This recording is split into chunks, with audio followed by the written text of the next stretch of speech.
இது ஏன் மகாவிஷ்ணு சிலை இல்லைன்னு நிறைய பேர் சொல்றாங்க அப்படின்னு பார்த்தீங்கன்னா, யூசுவலா மகாவிஷ்ணு சிலை அப்படி படுத்துட்டு இருக்கிற மாதிரி இருந்து பார்த்தீங்கன்னா, இங்க வந்து மொத்தம் 5 தலை நாகம் தான் இருக்கும். ஓகேவா? அதே மாரி கண்ண மூடிட்டு இருக்கும் அப்படின்ற மாரி சொல்றாங்க.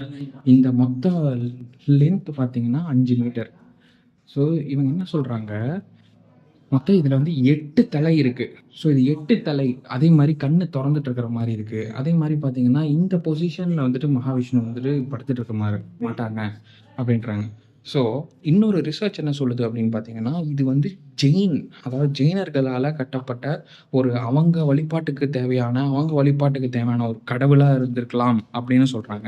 பட் ஆனா அது மருவி மருவி நம்ம ஆளுங்க வந்துட்டு அத பூஜை பண்ணி அதாவது இது வந்து மகாவிஷ்ணு தான் அப்படின்ற மாரி அவங்க நினைச்சு, மகாவிஷ்ணு மாரி அந்த நாமத்தெல்லாம் போட்டு பூஜை பண்ண ஆரம்பிச்சு, இது வந்து மகாவிஷ்ணுவாவே ஆயிருச்சு இப்போதைக்கு.